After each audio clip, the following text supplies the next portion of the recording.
Happy Tuesday. You are listening to Real Talk with Karen Stacy live on MiamiMikeRadio.com. So today, I don't know if you realize I have a different background. My she shed, my studio has no air conditioning. So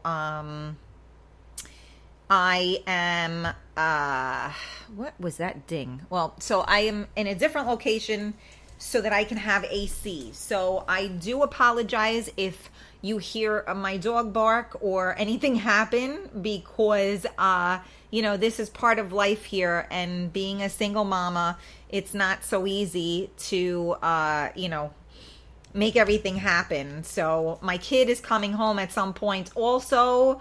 So you may hear the dog bark, you may hear my kid talk. So, this is life, right? The show must go on. But I just want to give a shout out actually to my summer family sister who is taking my son home for me today because, it kind of stinks when mommy says you got to go and you don't want to leave. So big shout out to Karen and her crew for taking care of my little man tonight for me. They say it takes a village, right? So here we are. But I need you guys to do me a favor. For everybody that's tuned in, especially on Facebook Live, if you can share this feed, it would be awesome, because tonight I'm doing an interactive with you guys and I need as much feedback as possible. And, a lot of my shows when I have guests, I'm not able to chime in on the feed. I'm not able to always see messages and stuff. I do try to look at them afterwards, but to be honest with you, after I've been talking for 2 hours, I can't see straight and it doesn't always end well. So I apologize if I don't always respond, but just know that I am here. I do see it. I appreciate every single one of you for watching, for sharing, for supporting, and all that good stuff. So I thank you very, very much. It's quite humbling when I get kind words said to me. I greatly appreciate it, and I appreciate the support. So last week we had fun, right? We had Anthony Mangini, and then I had a couple of the ladies from MMR, and they came down. We were at Noma Social. And it was really cool because the guy, Mike Falco, was on, or DeFalco, I believe it is. He came on the show last week as well. And we talked a little bit about Noma. And after the show, he was so kind. And he said to me, if you ever need to, a place for the show, feel free to come here. So I'd like us all to think about this. For any of you guys that are in the Westchester area, I wanted to do something there. And he even said that we could maybe do something with the pool, so how cool would it be to do like the live talk show from there, and let you guys participate as well, by physically being there. So I don't know, it's just a thought. So if that comes to you and, you think about it, I think it would be pretty cool to do that. Let's see. What else do we got going on? I just got a text. All right, John. JT, what am I shouting you out for? He wants a shout out. John Taglia from Who's Your Daddy. I love you. And I'm sorry I didn't get to you. I know you guys were on the rooftop on I think it's July 3rd. I didn't get to see you because you were supposed to be in my backyard, on Saturday, and Mother Nature had other plans. So I missed you guys, and I hope that it gets rescheduled. But I've been laying low. I've just really, once my son is out of school, it's 100% mommy, it's camp mommy. And to be honest with you, I'm just trying to regroup and, spend time with him. Which totally grounds me and reminds me why I fight every day. So for any of you that are blessed to have children, big shout out to our kids that keep us going, right? So I miss everybody, but I'm here now and you see me. And as usual, I'm going to start talking about stuff that I'm not supposed to be talking about, like people shouldn't talk about, right? So my subject today is money. Money, money, money, money, money. Yeah, I won't quit my day job. But that's what I want to talk about today. And we're going to talk about money because it's always a touchy subject, right? There is nobody that I know that can have a conversation about money and there won't be an issue. I'm almost 110% sure that nobody could talk about money and not have an issue. So that's what we're going to talk about today. Let's see. I see. April, thank you so much for bringing everybody in. We definitely need participation because and Gina, my love, always thank you so much. Let's try nice venue. Yes, it is. It's a great venue. Let's try and get this because I got questions for you guys. So I need you, here with me so that you can respond. So again, money, always a touchy subject, right? Why do they say money is the root of all evil? Because, we all know that, right? Money is the root to all evil. So where do we go with that? And I'm going to go into my feed here because, of course, Karen can't see that far because I got my glasses on, I got my glasses off. I'm screwed either way. So, let's see. Yes, single moms. Shout out to all the single moms out there. I just saw the response. Now, okay, we're still tagging. All right, so I put the question out there. Why do people say the root of all evil is money? So I'm not, I almost hate money. And I say that very loosely when I say, obviously, we all love money, right? Because you can't do nothing without it. But that's almost why I hate it, right? Because it really is the root of all evil. Because the truth of the matter is that we need money. And money makes you do some crazy things, right? Look at people that, they sell their ass. You can't possibly do that because you like it. You probably do it because you need money, right? So there's a lot of evil that goes on. Think about the conniving that takes place. Think about the way people screw one another over when it comes to money, right? It's never a good thing. When money matters, everything else falls to the wayside. It leads to greed, which leads to evil. Yeah, I guess that's probably the point, right? Like, you can never have enough money, right? I guess. I don't know.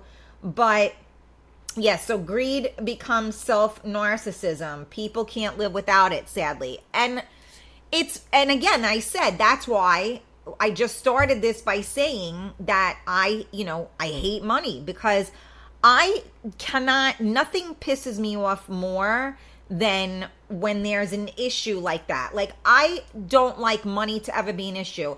I would rather, even if I don't have it, I would rather pay for people than to have there be an issue. Like, it makes my skin crawl. I hate when there's a money issue. It just drives me crazy. Because life is survival of the fittest, and people willing to do what it takes to make money without morals. More money, more problems. So that is also very interesting. And so that is the caveat to that, right? So I'm eating my hair. So what does one do for money, right? Like I just said, some people, they sell their souls to the devil for it, right? So what does money do? Like, in other words, you have to make money, right? So many people that do make money, like good money, hate their jobs. So my cousins were all in the stock market at one point. And they all had these gorgeous houses and everything else. and they were on more anxiety medication than, I mean, it was terrible. And would say to myself, like, is it worth it? I mean, yeah, they drove beautiful cars. They lived in, $1 million homes.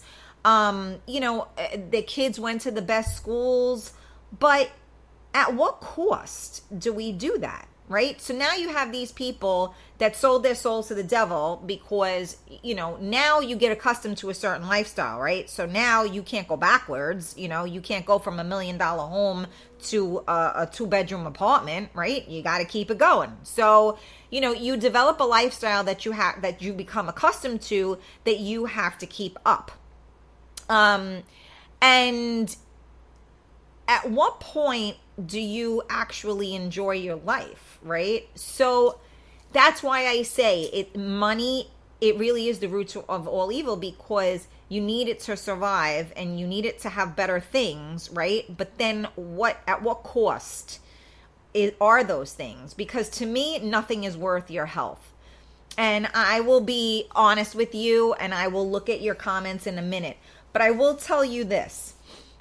I'm crooked here and I'm trying to fix it. It's so funny when you look on the thing, you're flipped over. So I'm trying to adjust my shirt and I'm all crooked. Anyway, many years ago, when my son was, 3 or 4 years old, I've talked about this on the show before.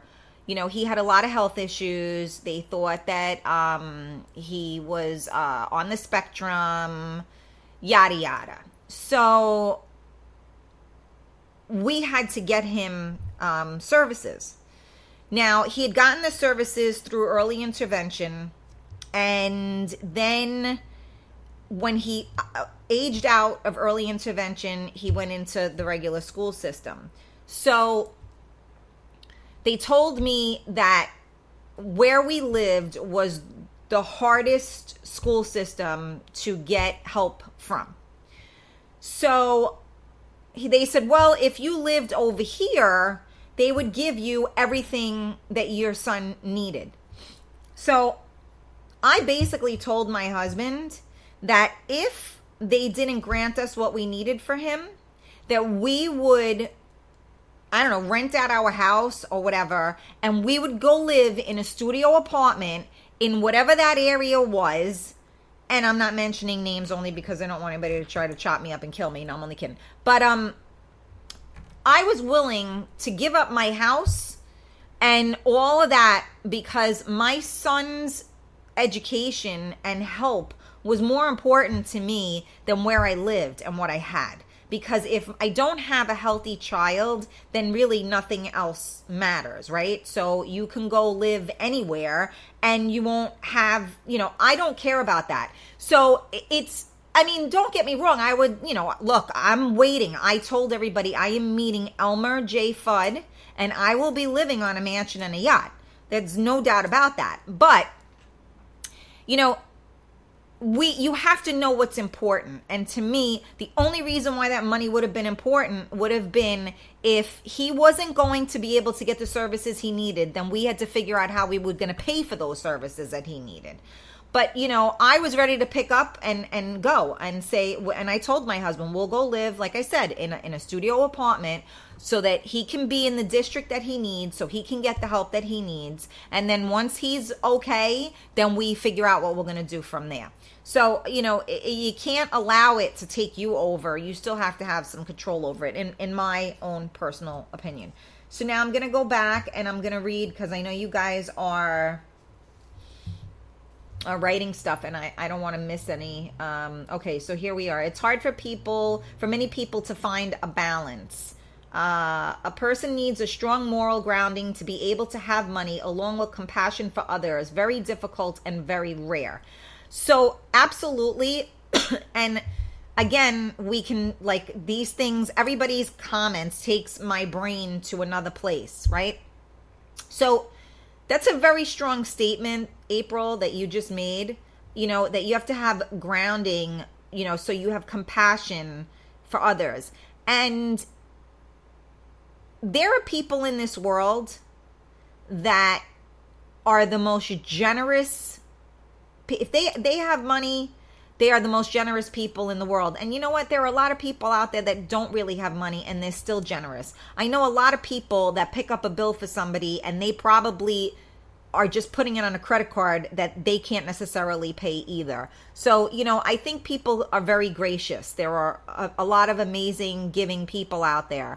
I also know I know people that are on both sides of the spectrum. And, it does take a lot of compassion, because you never want to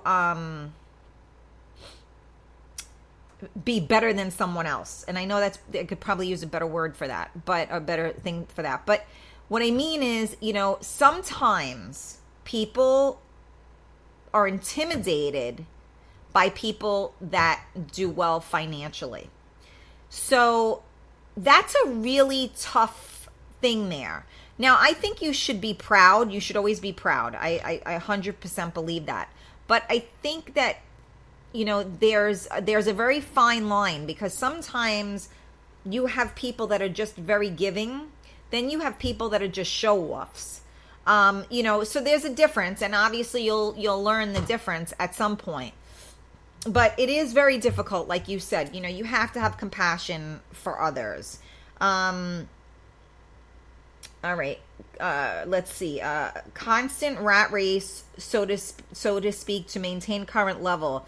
Stress will lead you to ailments. Because of this, it's a never-ending mess. Yes, and that's exactly what I was just saying about my cousins and how all of them were on medication. So, okay, as parents, we do what we have to do, and I agree. Money means nothing if I don't have my family's health and priorities. Yeah, I mean, listen, everybody's different. That's just how I feel. Yeah, that's me, money and generous. And you know what? I do believe, I always talk about the law of attraction, right? What you give out, you get back. And, look, don't get me wrong. I wish that I was in a situation where every time I went out, I could buy everybody drinks or dinner or whatever it is. But, unfortunately, that's not my situation. So I have to be conscious of what I do. But it's not to say, that's why I'm saying it. That's why I hate money. Because I feel like if somebody does something for you, you almost, it depends on the person, right? I mean, let me back up to say, when someone does something for you, you want to reciprocate. And there are different ways to reciprocate. I have a dear friend, and she was very generous. I mean, took me on vacations. She wanted to go out to a nice dinner. I said, I really can't do that this week. She wanted to go on vacation. I said, I really, I'm not able to do that. And very selflessly, we did all these things together. And I, on the other end of things, tried to give back. So I would watch her child for her. I would do her hair for her. I would cook for her. I would have her over during holidays. And it's not that I felt like I had to or she was expecting it. It's just reciprocal, because I appreciate, well, we all should appreciate, right? So not just all of us should appreciate, right?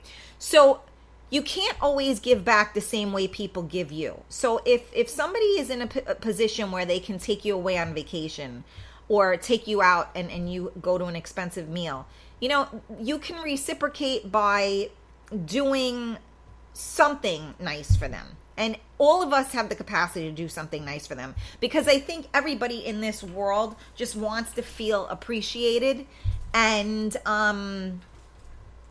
valued.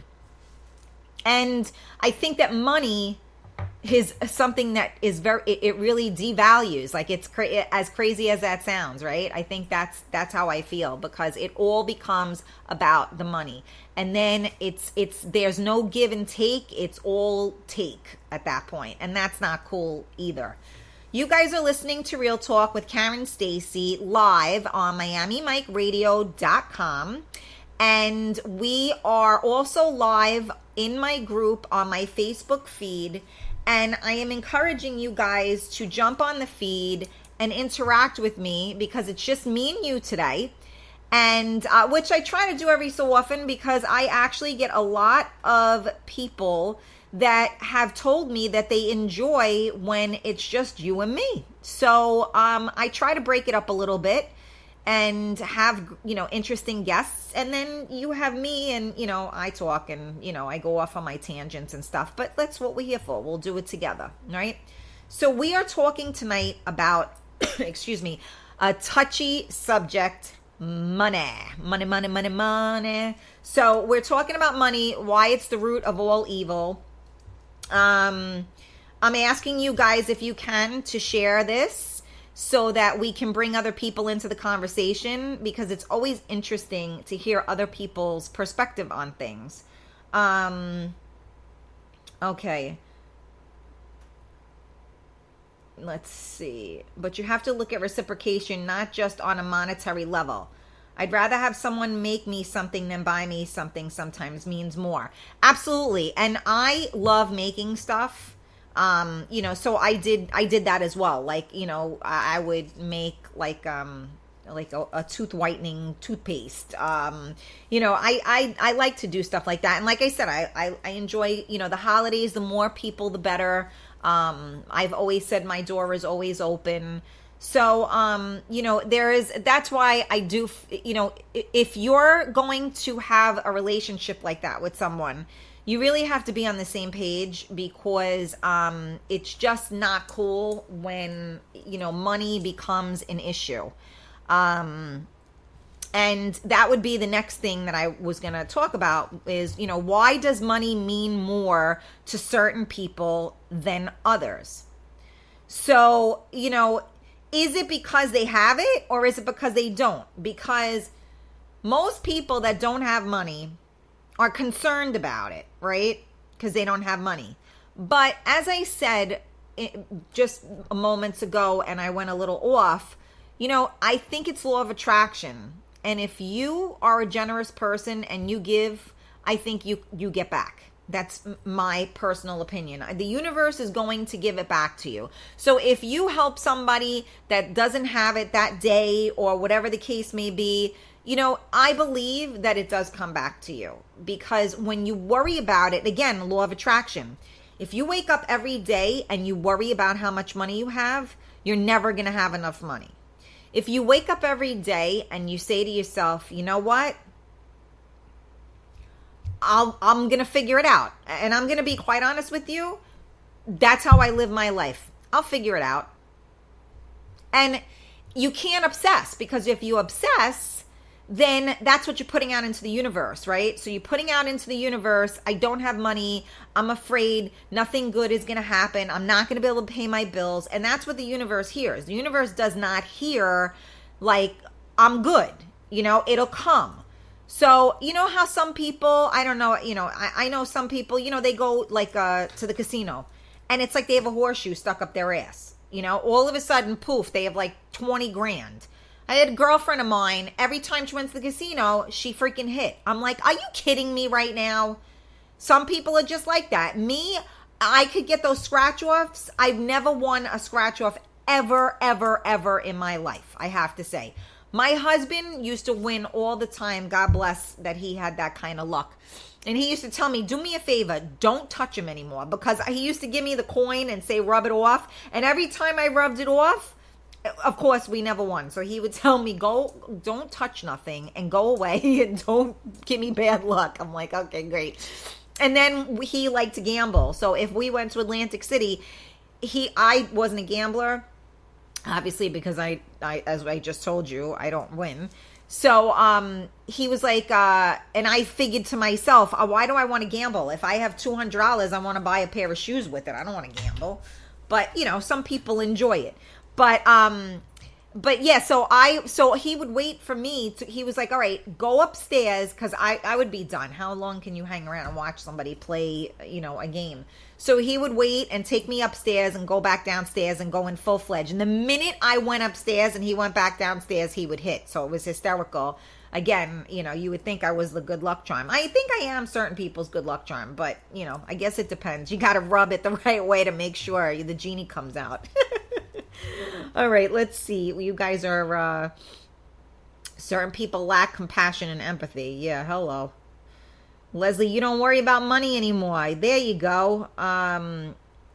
Yeah, you can't live like that. Obsessing over shit, no matter what the subject is, never leads to anything good or productive. 100%. Law of attraction. It's definitely, once you obsess over it, you give it power, you're done, because it will take you over. So very important in my opinion. Look, we can all make money, right? So do something. If you're not happy in the situation you're in, then do something about it. Or you have to make a sacrifice. I made a sacrifice when when I had my son, we decided that, like I said, he had some health issues and I felt that I needed to be with him, and he was getting these services, and which thankfully I ended up getting, by the way. I didn't tell you the whole end of the story, but I decided to stay home with him because it was more important to me that I was with him than, the financial aspect of it. And to be honest with you, once you have a child and you have two people working, sometimes the amount of money you end up making, you're giving to childcare. And then beyond that, the worser, and people said that's not a word, but I'm going with it. The worst part about that is that now someone else is raising your child. Now, don't get me wrong. People that have careers and everything that need to work or that want to work or whatever, my hat is off to you. Don't get me wrong. I personally just felt that I wanted to have a bigger impact on my child's life, so that if, and this may sound really messed up to say, but I figured if he turns out to be a jerk, then it was my fault. But if I sent him to daycare or he was in, programs or whatever, someone else is raising your child at that point. Because let's face it, by the time you see your child, usually, depending on what kind of job you work, you spend a good 2 hours with your kid in a day. Now, that could be very good quality time, but I personally didn't want to miss it. And again, I felt he needed me more because he had these issues, and I was able to be there during all of the services. So I learned myself so that I could help him.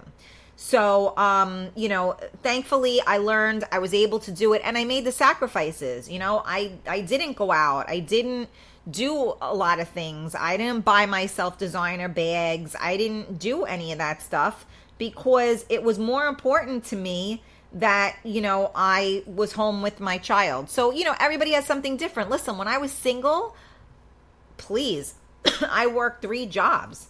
I didn't want to know nothing. I wasn't home. I was out. I was spending money. I would go to work in the morning and not like what I was wearing. And I would go to the store and buy myself a new outfit just because I wanted to. And I could, and then you become a mom and it's like, you have responsibilities and stuff. And now all of a sudden it's like, you better like your outfit because you're not getting another one for the next 30 years. No, I'm only kidding. But so yeah, it's, and the other thing is that, again, going back to money, I don't necessarily feel that money equates success, right? I'm going to say that again. I don't feel that money equates success. Just because you have money does not mean you're successful. It means that you're able to pay your bills. So there are people in this world that have money because mommy and daddy left it for them. Or maybe they're like my girlfriend who has a horseshoe up her ass and wins when she goes to the casino. But the people that didn't earn it are usually assholes. And those are the people that never share the wealth, that look down upon others. So, like, for instance, a girlfriend of mine worked for a very wealthy woman. She was her personal assistant. And she treated her like absolute shit. And everybody in the house, she treated like absolute shit. And I believe, if I'm not mistaken, I don't know if it was passed down or maybe she was just the C word because she could. I don't really know. But, it also depends on how you got the money, right? So if it's given to you, usually you're not as humble about it. But I think when you earn it, you have a very different way about you because you know how hard it was. So if you have somebody that worked and built an empire, right? And hopefully they have children and they're going to leave that to their children.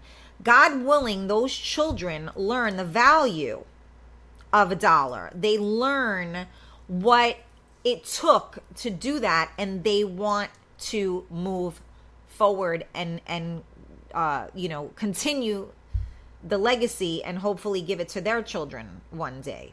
So I think that how you obtain the money is very different. Again, blood money is never good. So when you have a job that you hate and you go there day in and day out and you end up, with anxiety and depression and you're miserable, that's blood money to me. And to be honest with you, I'd rather, live on Costa Rica and eat coconuts than have to go through that. But that's just, again, my own personal opinion.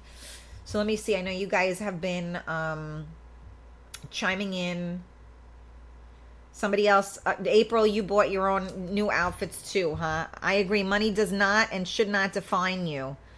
If you have no personality, no warmth about you, to me, you're nobody I want to ever associate with. Well, yeah, I mean, that's the whole point is that, like I said, money does not define you. And money does not constitute success. Because there are a lot of people in this world, in my opinion, that are very successful and they probably don't have a pot to piss in or a window to throw it out of. I think that everybody that gets up every day that has been through or is going through something and continues to fight, those are people that are successful. The moms out there, those of us, a lot of us that are single parents, or maybe your husband or the father of your child is one of those workaholics that is never home. And you are basically a single parent, those are success. That's success. When you have, and you know what I have to say too, my job at this point is raising my son. And that's how I feel. People say to me, what do you do? I say, I'm a mom. And my girlfriend would say to me, but why do you say that? I mean, yeah, you're a mom, but, you're a licensed hairdresser, you do hair, you own a salon, you have a radio show. And I said, because that's all secondary. I'm a mom. So anybody that wants to be with me needs to accept the fact that I am a mom first. So my child and our life comes first. So that to me is what defines who that's what defines you. And so for me personally, I'm a mom. So you know what the greatest gift and compliment is to me? I'll give you, for instance, 2 days ago, I was walking by, I was at our pool, and a woman said to me, I met your son. And I was like, uh-oh, here we go. And I said, oh, okay. And she's like, I just have to tell you what a great kid he is. Knock on wood, nobody should give him a 9 hara, no malocchio.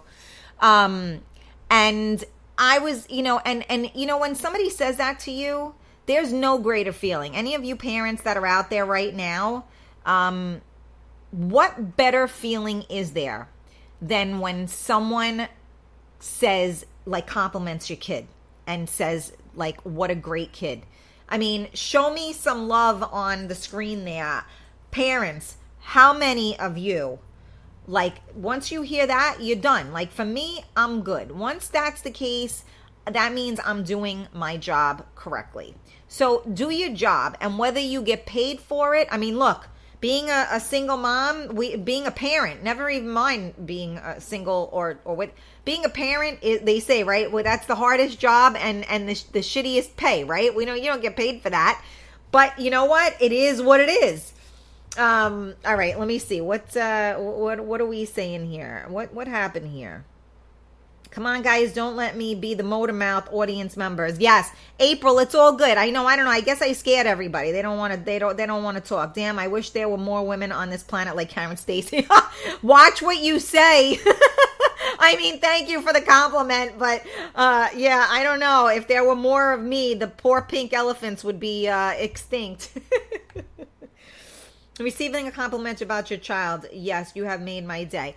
You know, and again, it's all about, what I'm trying to point out. I'm not sitting here trying to pat myself on the back. What I'm trying to point out is that money is the root of all evil. Don't allow it to be. So if there's one thing that you get from this show tonight, maybe you can think about that and say, you know what, it's really not that important. And, you know, being a good human is important. In my opinion.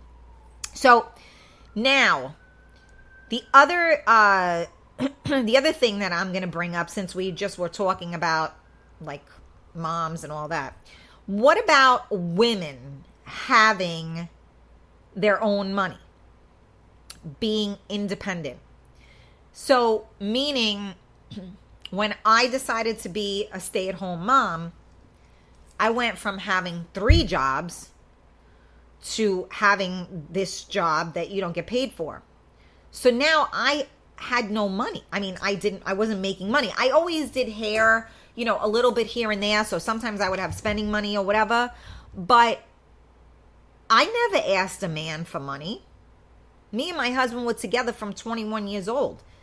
I would rather starve. And I did that when I was in cosmetology school and I wasn't working. He used to give me like, you know, money for lunch or whatever. And I remember one day I came home, I was starving.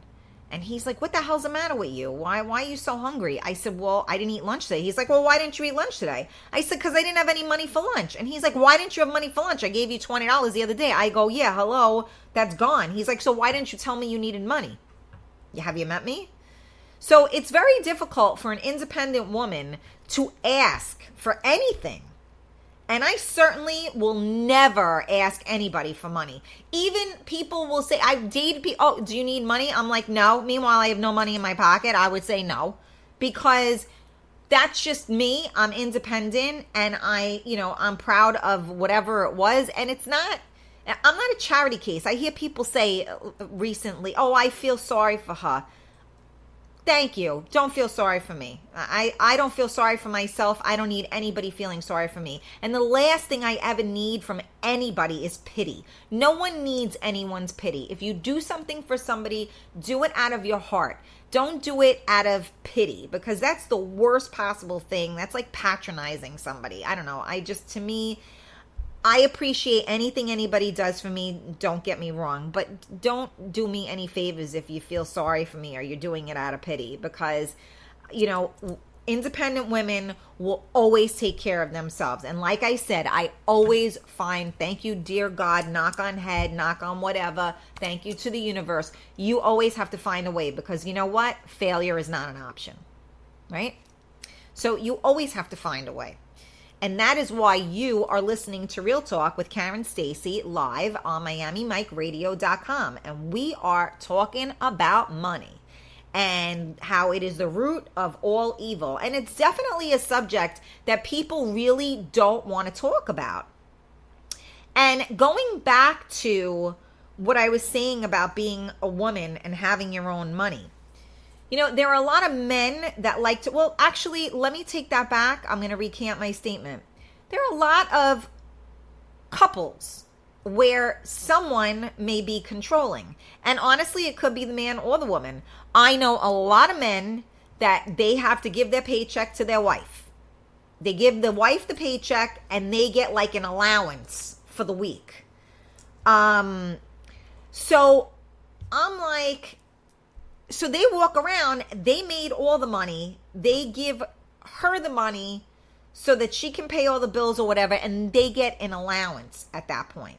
So I just think that when one person controls everything, if there is not a mutual respect somewhere, then there's there's an imbalance, right? And I think that can cause. That's probably why in a lot of relationships they say that money is the leading problem in relationships, right? I mean, so many people say that. And so money and I think sex, I don't know which is I'm trying to remember exactly but I know money, most couples fight over money. And I think that's why. So I met this woman, I was like 21 years old, and she owned a salon. And she appeared to be, pretty well off. Again, how do I know, right? It's just how she presented herself. And she said that I guess she was getting remarried, and she said that the man that she was with deposited a very large sum of money into her bank account. And he said, here's your money. Now you don't need me because you have the money. So now if you're with me because you want to be with me. So he took away that whole thing. And I guess he felt like, well, screw it. If she's doing it just to get my money, then let me just let her take the money. And at least I won't have a broken heart at the end of, and a broken bank account. And I never forgot that story. And like I said, I was 21 years old. So it was really a long time ago. And I was very taken aback by that story. And I couldn't believe when she said that. And I wish I knew her now to talk to her about it again. But, that is huge. I mean, look at what happens. There are prenups. Everybody's worried about that, And so as far as a prenup goes, so my feeling would be this. If you're together and you're young, and you guys are building a life together, as far as I think, if you're building that life together, then you both are equals in that. So if your husband becomes a doctor or your wife becomes a doctor, and while they were in medical school, you were the one out working and doing everything, and now they become a doctor, and they start making more money than you, if anything comes of, if you guys end up getting separated, why would it be fair that they don't get, it's not equal? Because if they were there to support them through all of that, then I think that they are equal. Because as far as I'm concerned, they both work just as hard for that. That being said, if you meet somebody and you're, older, and you walk in and they have money and they want a prenup, well, you know what? Now I think that, that's a fair thing. I mean, I think that eventually if you do remarry, I would think, and I could be wrong because I'm a hopeless romantic, but I would think that once you are with somebody for a certain period of time, even, as a second marriage, that eventually I would probably, I would hope that they would change that. I mean, I don't know if you can negate a prenup or whatever, but I would think that like maybe they write a will, and in their will, they leave everything to you and their children, or however the case may be. Because listen, let's face it, when you meet somebody second time around, you already had a life, you built a life, you have a successful business, maybe you made millions, and you have to protect your assets. So I understand that. But I think that as far as if you're with someone, when you're building a life together, I think that that's not fair. I think that both parties should be equal. I don't know if anybody else agrees with me on that, and maybe you can let me know. Okay, I don't think it's pride either. I don't feel it's anyone's responsibility to care for me or what I need or want. So, you know what? That's a very good point, April. It is no one's responsibility to take care of anybody except a parent to a child. But if you are in a relationship, that's, I have to say that with me and my husband, that was probably one of our biggest obstacles. Was I was so independent. I didn't want him to be responsible for me. I didn't need him to be responsible for me. But guess what? If you're with a man and I mean, he was just old, not old school, but old school in the right way. His job as my husband and as my son's father was to take care of us. And we were his responsibility. And the more I fought him on that, the more problems we had. And I have to say, probably one of the hardest, a really hard thing I've had after losing him is being that independent person again, because I actually had somebody that took care of me. And I didn't have to worry about certain things, which was unbelievable. And I fought him tooth and nail on it because I felt like I was losing my independence, but he never made me feel that way. And it was what he needed. He needed to take care of me. He needed to take care of us. And I will forever be grateful for that. I am definitely having a harder time adapting because I had to, relearn these things again. But I think it's very important in a relationship. If you're with someone that is like that, you have to, it's a give and a take in a relationship, I mean, my husband used to say, I'm screw gun guy and you're pots and pans girl. And every time he said it, I would kick him because I hate that stereotype. But what he was saying is, you be the woman and I'll be the man.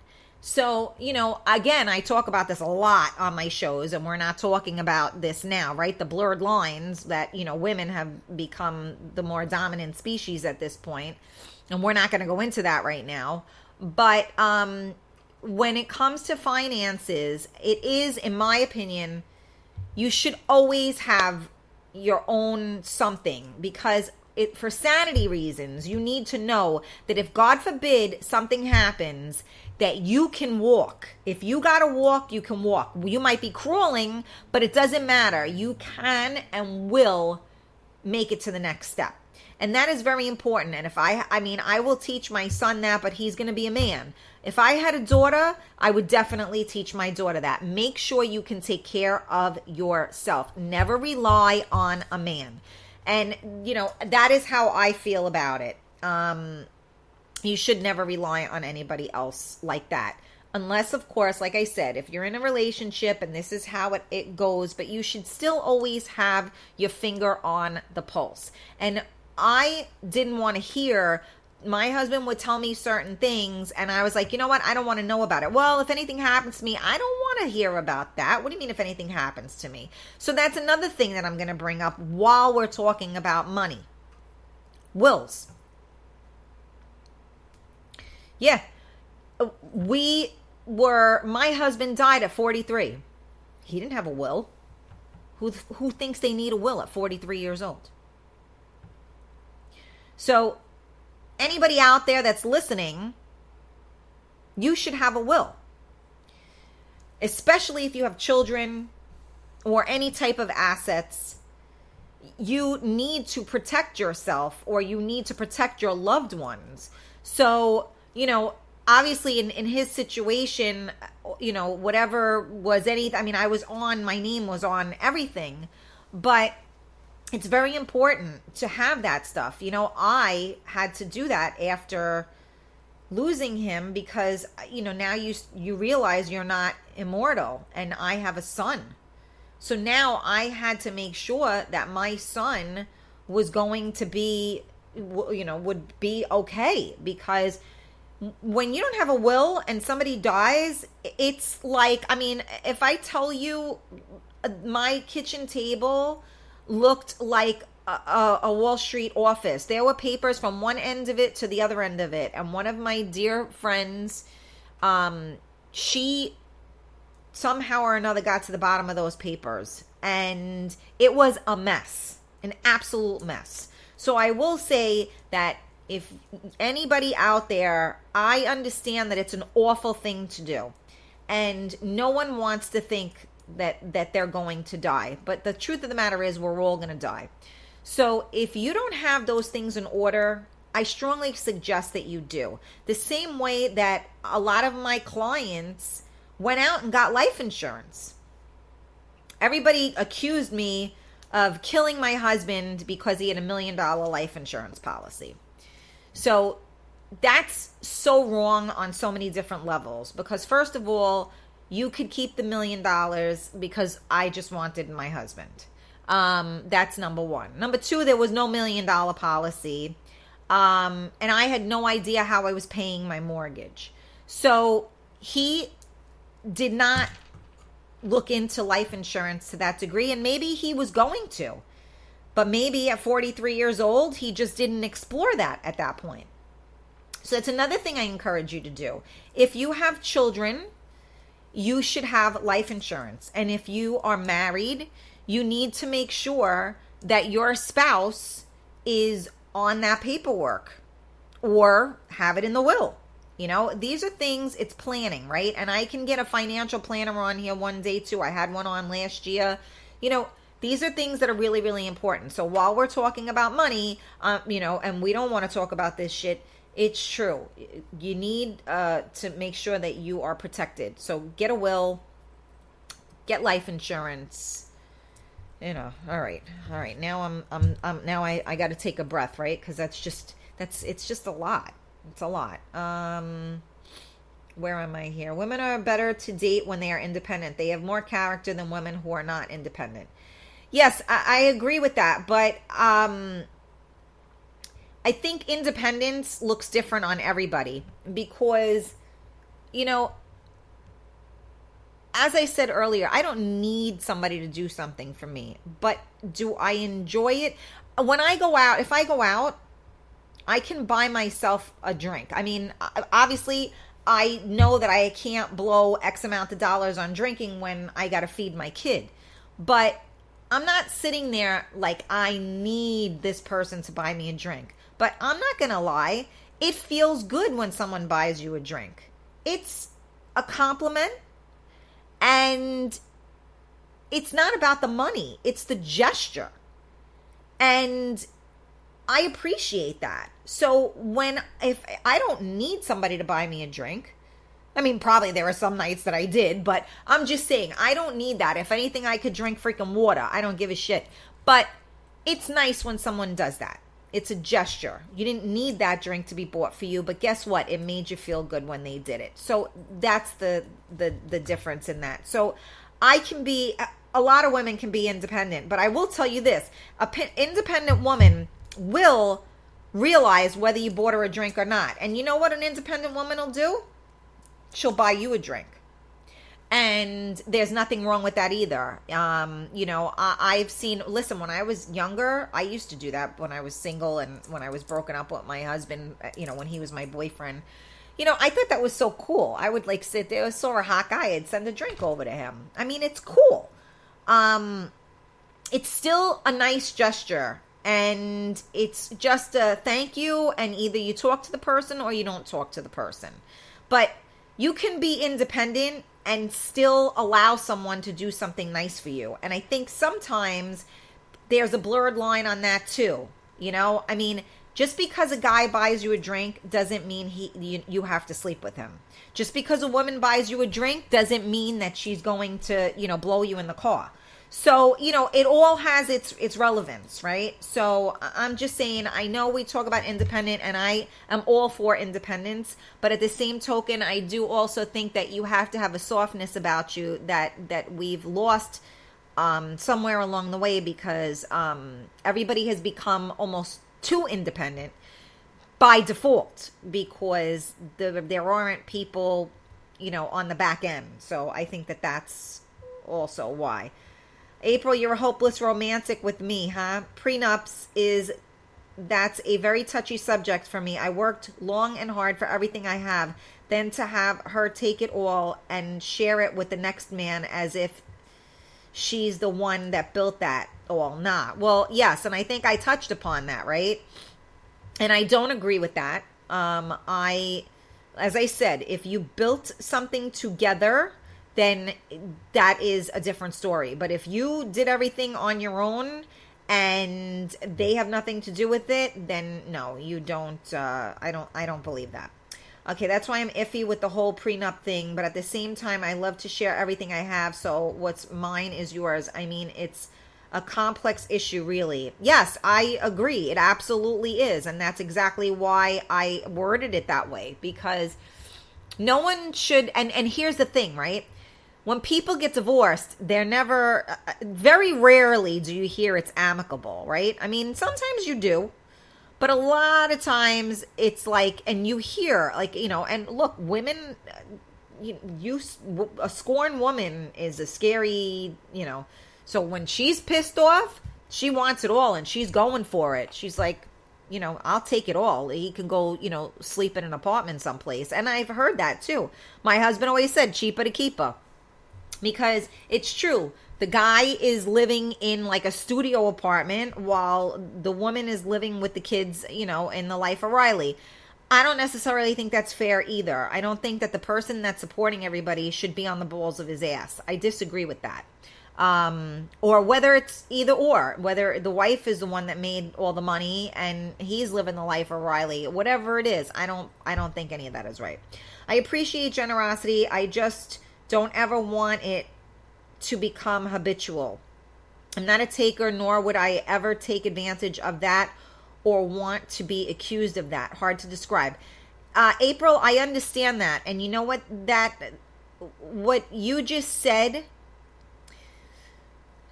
that's when someone throws something in your face. And I think that's what you mean by that. Very few times in life do you find people that actually do things out of the kindness of their heart and it makes them feel good to do them and they want nothing in return other than your smile and to know that they, you know, they brightened your day or whatever you want to call it. So when you say hard to describe, I understand, and you don't want to be accused of that. And yes, because if you take something from somebody and they end up talking about it afterwards, then you look like you're wrong. You know, when I heard some things about, you know, and it wasn't from reliable sources, you know, that I took her here and I took her there, and you know, she didn't appreciate it. And when you hear stuff like that, that's when you feel the way that you just described, right? Because anybody that knows me knows I appreciate things. So for someone to, you know, say that, it's just, and yeah, they have the leg to stand on, right? Because you physically took something from them. So therefore, now someone can accuse you of that. So I understand. So it is hard to describe. And I think hopefully I just described it, April, if I'm not mistaken. Yes, you need to know for yourself. Oh, Leslie, you love this? Really? Thank you, Leslie. I feel like I'm talking to myself. I don't see hearts going on. I don't see a lot going on there. So I don't know if you guys are with me or not, or if I'm just yapping away again. April, yes, you need to know for yourself you can survive regardless. Oh, thank you, April. Let's see. Yes, the gesture and the social enjoyment of it. Oh, so I must be talking about the drinks. Yes. So Savian says, I was at Noma 2 Saturdays ago for the freestyle event. I forgot the name of the chick. Perhaps if I see her name, I'll remember. But she's from this group, always comes on. Anyway, she steps to me, Savian, right? I was like, yeah, nice to meet you. I bought her a few drinks and it was my absolute pleasure. And my love, Savian, you know what that's called? A gentleman. So thank you so much for representing. That's it. And I guess that after you bought her the drinks, you didn't expect her to go upstairs to the room with you, right? So I never once saw her as a loser or anything. anyways, I am the one that offered. She was really cool. So, and that's as it should be, in my opinion. A lot of us are really cool, and you won't know till you know, right? I always say that. So I definitely feel that way, and love that look. Oh, you thank you, Leanna. You always like when I look like a wreck. So thank you. I love you, mommy.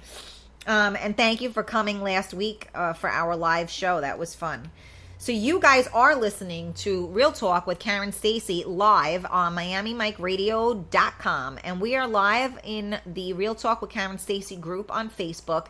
And those are the comments that I am actually reading because I am here. You guys are my guests today. And I am just, doing my yippee yappy. And you have all of my attention, so I am getting to read the comments, and I appreciate the people that are commenting and are participating in the show. So I ask you again, if you have just tuned in, if you can please share this video on Facebook so that we can get more people in on the conversation. I like to hear other people's opinions as well. So now, where am I? So we're talking about money. We're talking about the root of all evil, money. So the question is as well now, people with money that can't afford a certain lifestyle, are other people that don't live that way resentful? That to me, like, I always wonder about that because, like they always talk about haters, right? So a lot of times, and again, I'm making a blanket statement, so please nobody kill me right now. How do I word this? I'm going to word it. Somebody's going to get pissed off at me. But, money is an obtainable thing, right? You have to work for it. Most of the times, unless, of course, like I said, your family is, well-to-do, or you win the lotto, or whatever the case. Money is obtainable.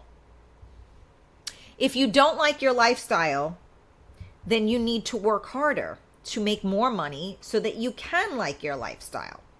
So I think that a lot of people, especially lower income households where, the government is supposed to take care of them while they have 17 kids, and I'm standing next to them and their nails are done and they jump into a Mercedes and I have no nail polish on and I'm in a Kia. Those people are resentful. I'm resentful of those people. We pay taxes, we contribute, and as far as I'm concerned, if you don't contribute, then you shouldn't have. And I know that that's probably borderline politics right now, so I'm not going there. But my point is that people that are entitled and people that are resentful because other people have money that they worked hard for, that's not okay. So, again, I know, I don't know if anybody's going to be like hating on me for what I just said. And if you are, I'm sorry, but I don't think I said anything wrong. I said it like it is. And there are a lot of people that don't see a lot of money from their paycheck because it goes to take care of other people. I'm a single parent. I'm a widow. I need help, and I'm grateful for help, but the help I get is because my husband paid for it and worked. So for people to just live off of the system and then complain about it and work the system, that makes me insane. Because when you're in a situation like myself where your whole life went upside down and you're the breadwinner in the family is no longer here and you have to still continue, and you paid money into Social Security and all these places so that you can, you worked for that money. And they're talking about losing Social Security at some point. What kind of shit is that? Everybody that I know that retires lives off of Social Security. You can't cut Social Security. And again, I'm not going political, but I'm just saying that I don't think that people that have 9 kids because you get like $250 a kid or whatever the hell it is the right way to go. And if you're resentful that other people out there have money and you don't, you got issues. So I'm going to just stop there because I'll end up saying more stuff that will really get me into trouble. So my other thing was, are people entitled? Should people with money pay more? Should people that have money treat other people? So I think that if someone is generous, then I think that that's great. But I don't think it's somebody's responsibility just because they have money to take care of somebody else. That's just my opinion. But again, I was saying our lower income, houses, more angry. And so, that's always a question. You see a lot of angry people out there, and they're angry for God knows why and what. But there are a lot of angry people out there, and they're very resentful, and they point fingers at everybody. So I'm going to take a deep breath because that's a subject that really just twists me a little bit because, I feel that that people that work hard, money is obtainable, and by hook or by crook, you can make money. My husband used to say, if I have to shave the fuzz off of peaches, I'll do whatever I have to do to make sure that I take care of my family. He worked 12-hour days, and trust me, we did not live the lap of luxury by any way, shape, or form. But he busted his ass to make sure that I could be home and take care of our child because of his medical needs and because I wanted to be with him. So those are the real people in the world, right? People that go out there and they do what it takes to make it happen. So if you are resentful that you don't have enough money, then you need to get help, because you should never resent someone else for having more than you, especially if they worked hard for it. So that's my opinion. And of course, you're listening to Real Talk with Karen Stacy. And this is my opinion, not the opinion of MiamiMikeRadio.com. All right, I'm going to take a breath now. Let's see. What are people saying? I'm resentful. My needs and wants changed, and so did the value of money. You know what, Leslie? Thank you so much for saying that, because I think earlier I touched on that. I'm not sure if you were tuned in or not. But yeah, it only has as much value as you give it. You could have 100 Louis Vuitton bags and be miserable. I worked in a salon in Briarcliff, which is a very affluent area.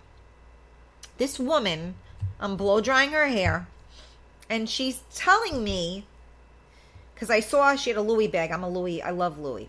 So I'm like, that's a beautiful bag. She goes, oh yeah, my husband just got it for me. I found out that, he was fooling around with his secretary, so he bought me this bag. And I'm like, what? So now I have to keep a straight face, while she's telling me this, because it's not my place. I can't say nothing, right? She's paying me to do her hair. I got to shut my mouth. And I'm thinking in my head, so he bought you a bag, so it's okay that he was banging his secretary, who probably is the one that ordered the bag for her while she bought herself one. So you could take that bag and you could shove it right up your ass, along with keeping your thing in your pants. So as far as I'm concerned, I would rather walk around with a freaking plastic bag from CVS to carry my stuff in than have my husband banging the secretary so I could get a Louis Vuitton bag.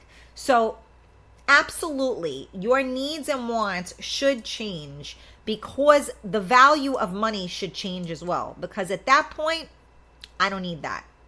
Keep your that there exactly. And thank you for bringing that up, Leslie.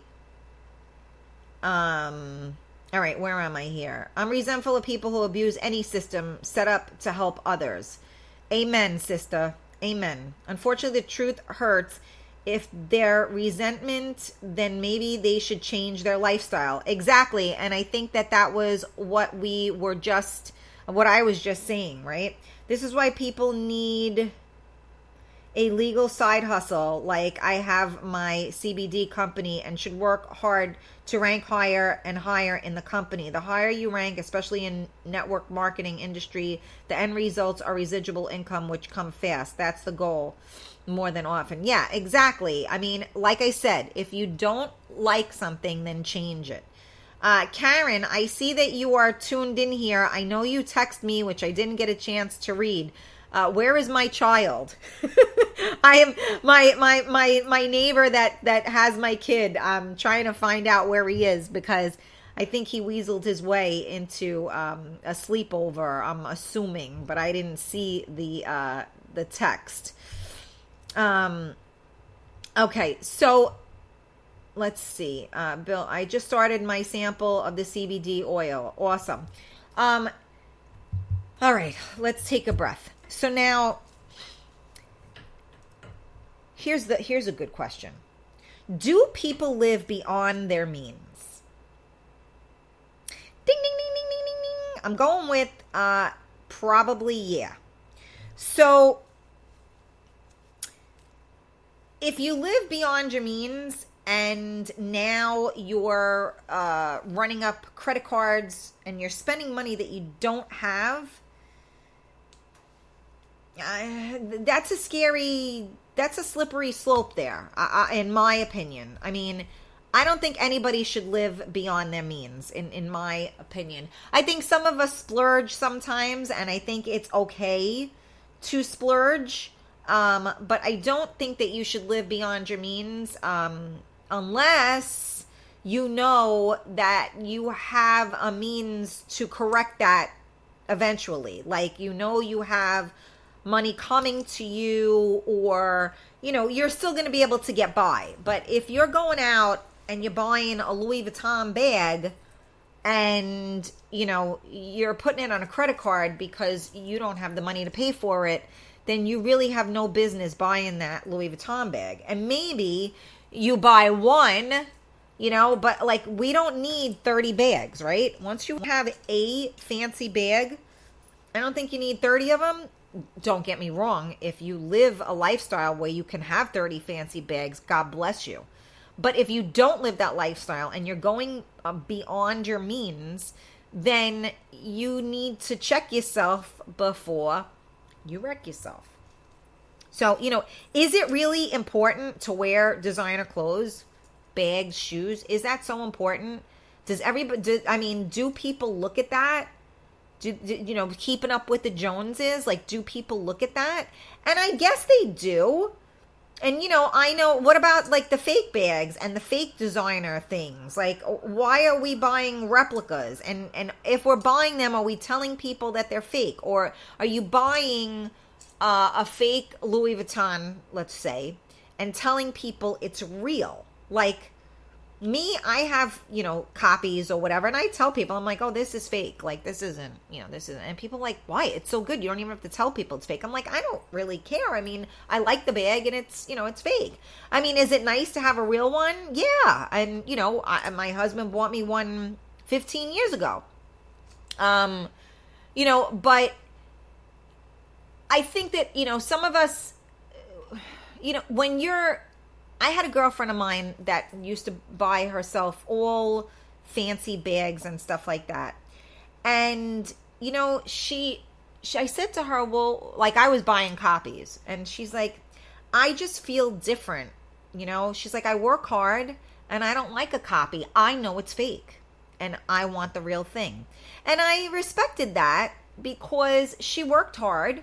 So she deserved to have what she wanted, and she felt it was less than, because it wasn't real. So I respect that, 100%. And that's how she felt. And guess what? She owned it and she was able to work and do it. But I just don't, like, to me personally, I got to tell you, I don't think it cost a lot of money to look good.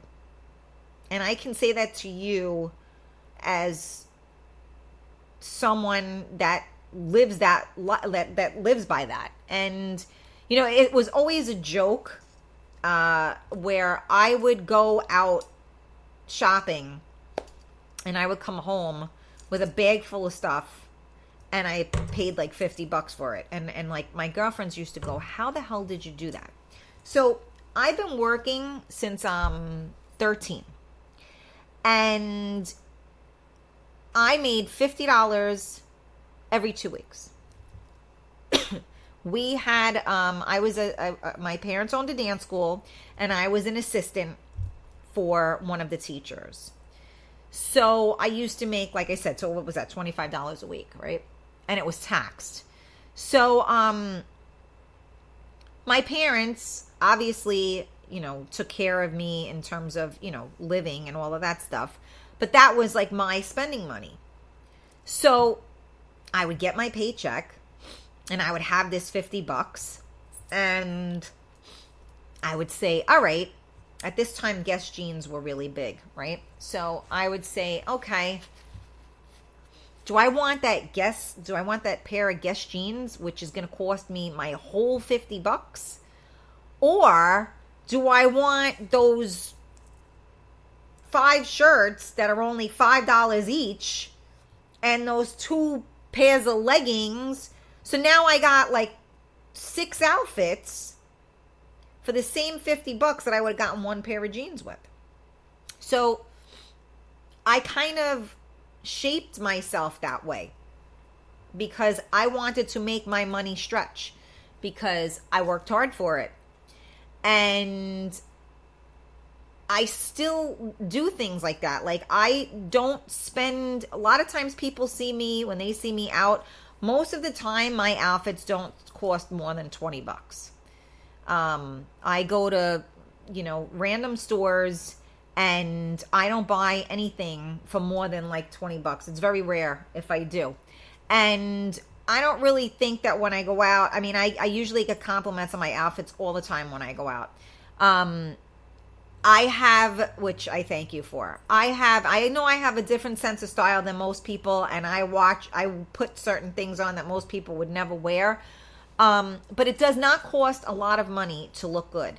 If you are smart and you think out of the box, there are ways to do things where you can get things and feel great about yourself. They may not be designer, but as long as they look good and you feel good when you're wearing them, that's really what's important. Because, somebody once said to me, why are you going to wear a shirt that has Guess on it? Like, why are you advertising for them? You're walking around with the word Guess written on your chest. All you're doing is they should be paying you. But because it's a brand name, now you're what? You're cool because you wear a brand name. So I just think that sometimes people put too much value, right? Leslie, here we go again with the value. Different value on things. And, if you don't live that way and you need to make things work, you make them work. There are plenty of people, I idolize them. One of my girlfriends, she does the couponing. And, her garage looks like, you could live in the garage. She has everything because it's stacked. And meanwhile, she's like, oh, I got this. You see all these here? They were free because I had the coupon and I gave it. She goes, oh, I did my big food shopping and they had to give me back like $37. And I'm like, holy shit, how the hell did you do this? She also lives in Florida and apparently the couponing is different in Florida than it is in New York. I am in New York. But it was very interesting to me that, that people know how to do that. So, and then a girlfriend of mine just told me that there's some group that there's something like on Amazon, there are glitches that happen and prices go down, or on whatever, on these sites, and there's like these groups and they let you know, they give you an alert or whatever. So there's always ways to make stuff happen, and there's always ways, and things go on sale. And if you do like designer things and you do like stuff like that, then you know what? Maybe they'll come, you'll get it at an outlet, or maybe, you go when they have those big sales or whatever, right? I mean, anything is possible, and you just have to, prioritize. So that's just my opinion. And, I know I like, my fashion sense may not be, everyone's fashion sense, but you know what? I like my fashion sense. So you are listening to Real Talk with Karen Stacy live on MiamiMikeRadio.com. And we are talking today about money. Money, money, money, money. So now the other thing too is, what about people that work so much that they don't even enjoy their money? What about that? You want to save for a rainy day. I totally get that. Sometimes there's no rain. So now all you do is work. You don't enjoy it. We all know that tomorrow isn't promised. So you could work your ass off and then you drop dead. And then what? You didn't enjoy it. You made all this money and you didn't enjoy it. So you know what? I completely and totally commend anybody that works hard and saves their money. I think that saving is a very difficult thing to do.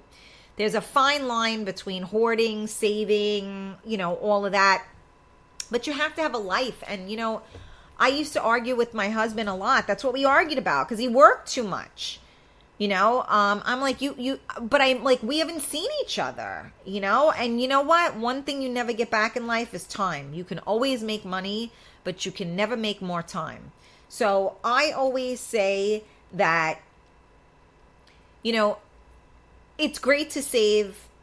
You have to, this is the hardest part for me, right? How do you live each day like it's your last, which means like living it to your fullest, but still make sure that you're able to make tomorrow work, right? Like, so it's a very difficult, dynamic to balance these things, right? Because let's face it, you have to work to make money, unless of course, you do what I'm going to do and find Elmer J. Fudd.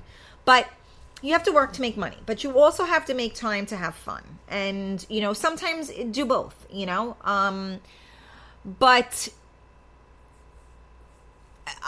it's definitely, I still don't know. And anybody that can find out this answer, I wonder, how do you live each day as if it was your last, and not be reckless?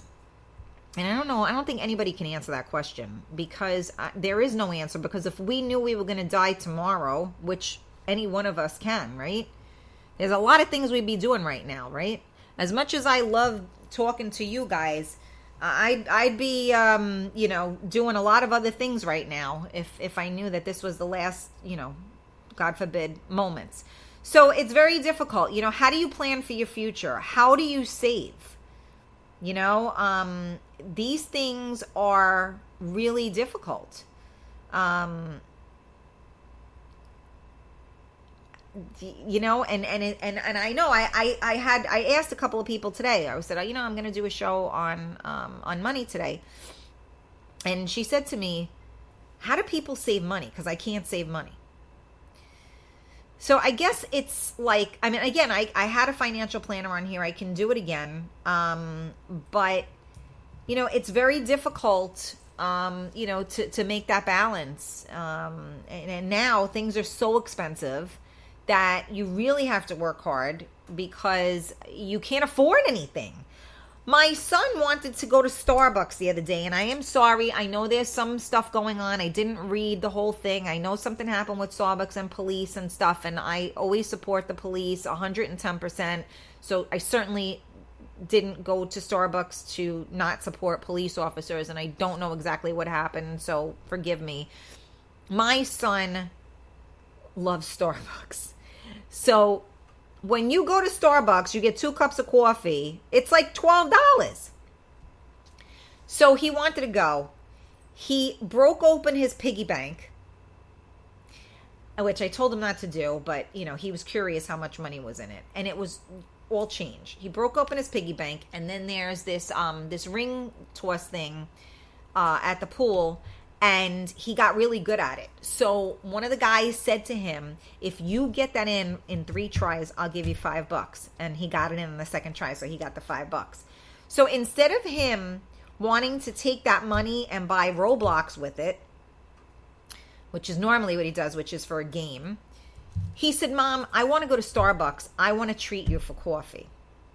So I was like, what?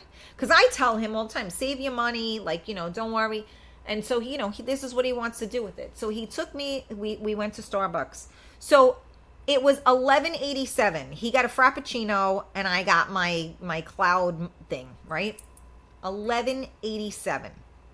Are we kidding right now? So that's what I mean about expensive. I mean, it used to be 50, 60 cents to buy a cup of coffee from like the trucks, right? Now it's $12 for 2 cups of coffee. It's insane. And you know, I have to say this because it was a really proud mommy moment. I have to take a sip of water because I'm going to get emotional. It was a really proud mommy moment.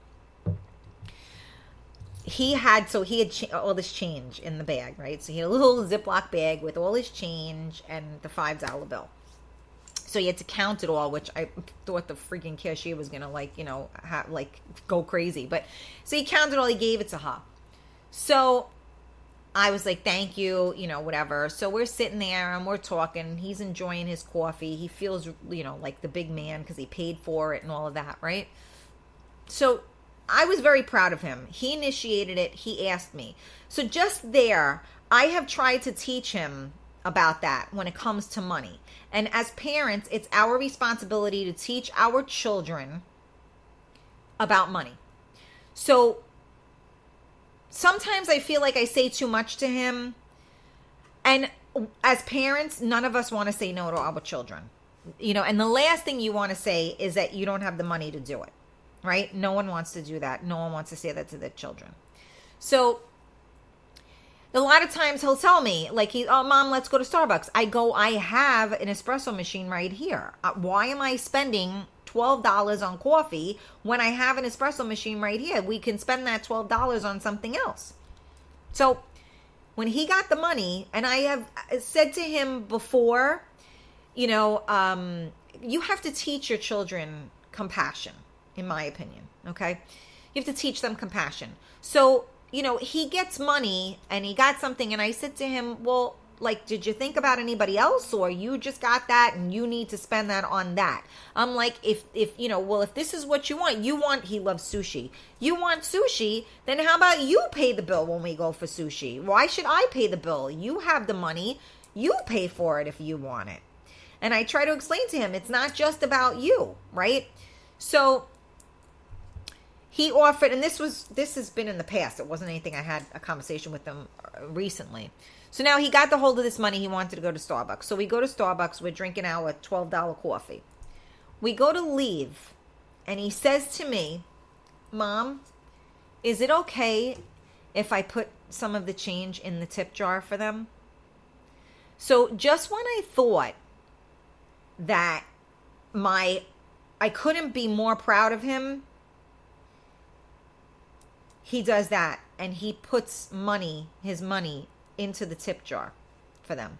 Now, I, of course, have taught my child about tipping because, I've been in the service, I've bartended, I'm a hairdresser, and I explained to him, you can't you always have to tip people because that's how they make their money. Now, don't get me wrong. I'm sorry.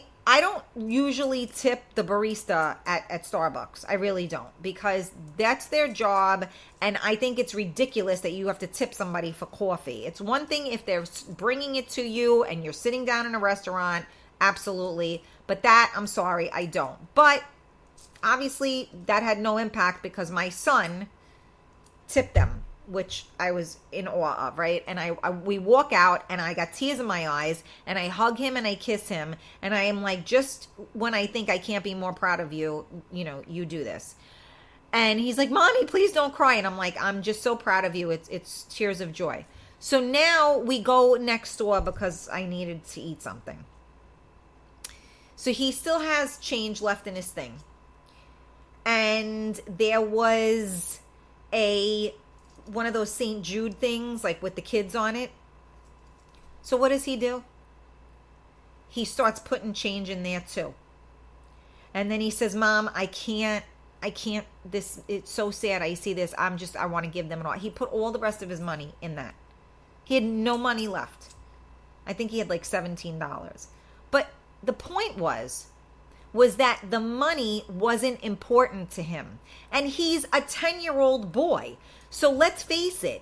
If you sit there and you're like, all right, I got $17. He's counting how many Roblox he can get.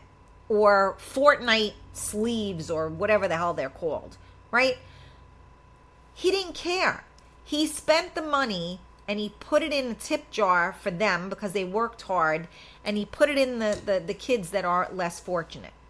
And I think if more people lived their life that way with an open heart and an open soul, I think that the world would be a kinder place. So, the reason why I went into that, besides the fact that it was a proud moment, was because what I was saying is the cost of living is very high right now. $12 for 2 cups of coffee is absolutely freaking absurd. And this is the life we live in. So the point is, if you don't like it, then you need to work harder and do something so that you can live the lifestyle that you choose to. Now, I've been rambling, and thank you. I see likes, I see hearts and stuff. I love you guys. You have a lot of keeping up with the Joneses still and always happening. Yeah, I guess so. A lot of insecurity can lead to this issue. Sorry, but yes, I work hard and I got to have my Ralph Lauren when I die, bury me in polo. And you know what, Bill, there's nothing wrong with that. That's exactly my point. But if you're buying Ralph Lauren polo and your kid's not eating or you didn't pay your electric bill, then, not so much, right? Well, Karen, you're making looking good pretty damn easy, Miss America. You're too kind. Thank you. Century 21 or Fifth Avenue Nordstrom rack and Macy's discounts racks. Yeah, I mean, there are so many different things. How about that Yankee shit people are wearing like they need the advertising? Well, that's how it is. Love the sandals you were wearing. Oh, thank you. I'm into my shoes. Let me tell you, I love my shoes. You need to have balance in your life. Yes, Diane, balance. That's the hardest thing to obtain, right? Hey, Janine. All right, let's see. Diane, our generation was brought up, work hard and save for your later years in life. The new generation does not have the work ethic, period. They have no work ethic, period. I mean, there's just none. I mean, it is sad that these are the people that are going to be running our country at some point. Very sad. And I'm not getting into a whole thing now. Again, not political. Just saying. Yeah, how cute. Thank you. Janino, what a gentleman, just like his father. Yes, indeed. That's adorable. My son did that once. No way was I letting him use his money. You know what? It's funny, April. I don't normally let him use his money. But you know what? He feels good doing it. I mean, and it's okay. I'm teaching him something because, look, let me tell you this. I don't feed my son junk, right? And I'm sorry if I'm insulting anybody. I'm very particular about what my child eats. So he watches this guy on YouTube that worked for Subway, but it was Subway, right? So he does this whole thing, and it's actually quite funny. It's like a comic caricature kind of thing. And he says, Mom, I've never been to Subway, because of course I don't let him eat that crap, right? Because cold cuts are bad enough. So when I get the cold cuts, they got to be nitrate free and all that stuff. Now, Subway, you know, they have like, you know, I think they might have removed the product in there that was in like yoga mats.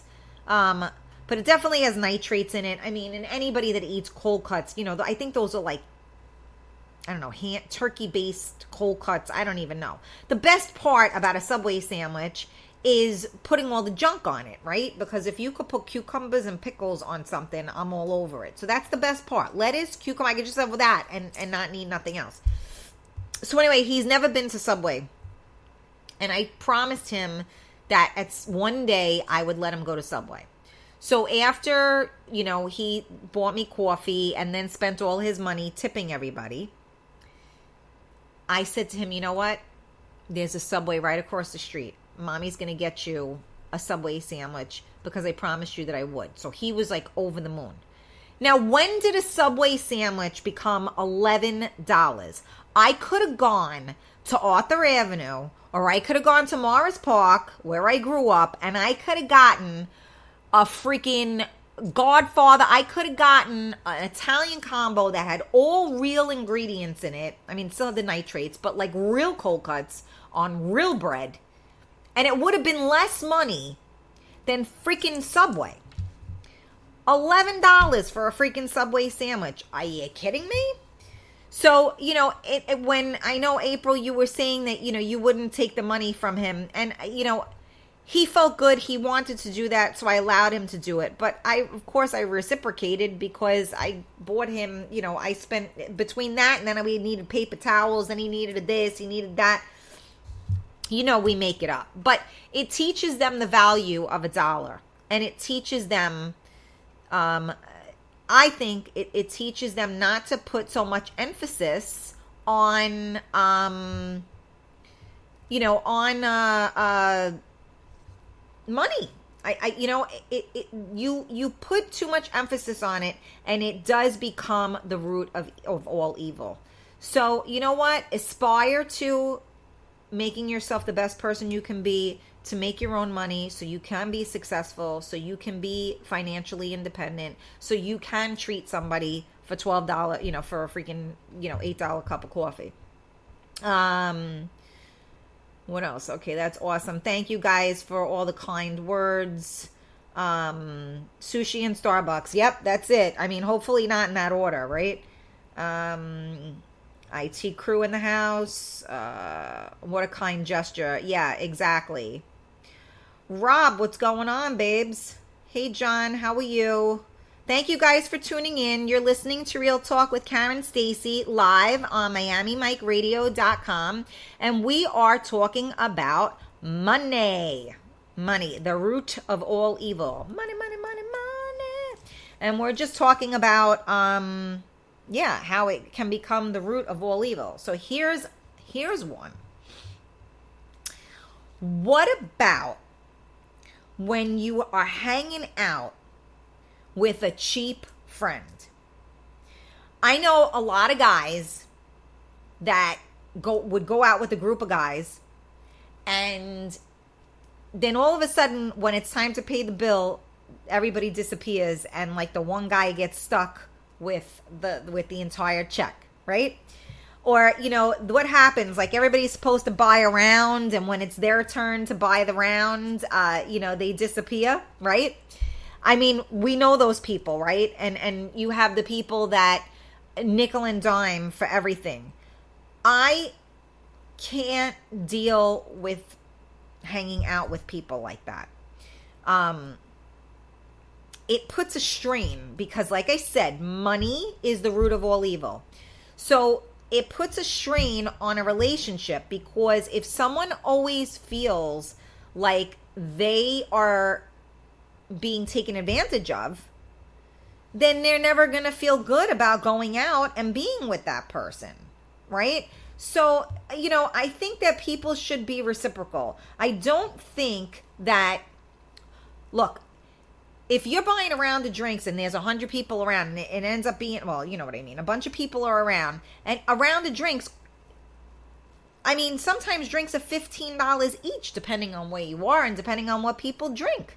So if you're buying 8 drinks, that's well over $100 that, maybe if you just went out by yourself, you weren't anticipating to spend. I mean, I think I know guys that probably spend a couple of $100 easily just going out and drinking, never mind food. So I just don't like it when people take advantage. So I always try to sneak stuff back in. And what do I mean when I say that? If I have somebody that, like they always, let's say I was dating somebody and they would always pick up the bill. I would wait until they went to the bathroom, or I would go to the bathroom, grab the waitress and hand her my card and take care of the bill. Because especially there are people that are just too proud and they don't want anybody paying for anything. And I appreciate it. I respect it. But I think that you should give back too.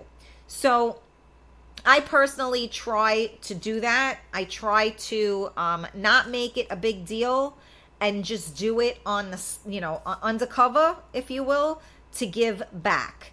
So, even if you have somebody, I was out, with a friend of mine and he always buys, drinks for everybody. And you know what? One time he wasn't at the bar and I went to the bar and I got a round of drinks and brought it over. I don't even think he realized that I did it. But I personally I feel like, you should never take advantage. And if you're out with someone that is cheap, that makes things very, very difficult.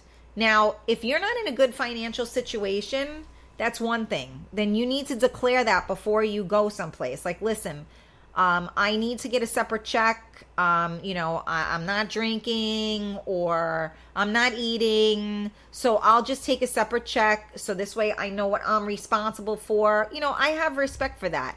But if you're sitting there and you get 2 drinks and like my drink is, $15 and your drink is $12 and we're going to sit there and you're going to look at me for that extra $3, which has been done before, that I can't deal with. And there is a difference between being cheap and being frugal. I am frugal 100%. And that's because I have to be. So I am not cheap. I would give anything I could. Like I said, I'll cook, I'll do whatever. But, if you don't have a certain amount of money to spend, then you don't spend it. But then don't be cheap. Either don't put yourself in that situation or, that's it. Because I when somebody stands there and they're looking at me and they're waiting for the $3, I don't even know what to do with that. And like at that point, I just like whatever I have in my pocket, just take it because I'd rather not deal with that. So I don't know. How do you guys feel about, do you ever go out and have like a cheap person that's sitting there like literally counting to the penny? I mean, don't get me wrong. I don't think it's cool if you're going out, let's say there's a party of 10 people that are going out and like some of them don't drink and other people are drinking. So they're eating and they're drinking. We all know booze is expensive. So honestly, if you don't drink, I don't think it's fair that you should have to pay the same amount as somebody that had, 3 drinks or whatever it is. You should definitely have to put in a little bit less. But a lot of times people don't even care about that and they do that. But I think it should be fair. And again, being frugal and being cheap are 2 different things. And I think that, people should be aware of that. And I think there's nothing wrong with being frugal because that's called spending your money wisely. At least that's my feeling, is that you're spending it wisely and not beyond your means, right? And that's what we were talking about earlier, is not spending money beyond your means. Because if going out is going to make you broke, then you shouldn't be doing it. I say it too. And there are some events, and, maybe there were $100. And they're well worth the $100. It comes with food and drinks and everything. Well worth it. But I got a fresh head if I'm going out and spending $100 on myself when, I could spend that on going out with my kid. So I understand that we all have to do things for ourselves, and I completely agree with that. My priorities are a little bit different. I can't go out and spend $100 on myself and then tell my son that I can't get him what he wants because I spent $100 on myself. And again, that's just me. And if somebody else can do that, that's great. I think everybody should take care of themselves and do what works for them. But me personally, as much as I would love to go to an event, that was, or I would love to go to something that was, a higher price tag or whatever you want to call it, I can't in good conscience do it. If somebody, I've had instances where people have, treated me, and which I greatly appreciate, and maybe I promoted for them or I did something for them, and that's a different story. But to go someplace and spend money that you could better spend, and again, I know that maybe that's wrong because people might think that is money well spent, and I don't disagree with that. I think it is money well spent. I think it's well worth the money. There are a lot of places that offer so much, whether it be a show, food, drinks, everything. And it's well worth it. It's just that, again, you shouldn't live beyond your means. So if you don't live a lifestyle that you can spend $100 or $150 on being out one night, then, you don't go to those type of things, right? So that's just, again, my feeling on that. Let's see, where am I?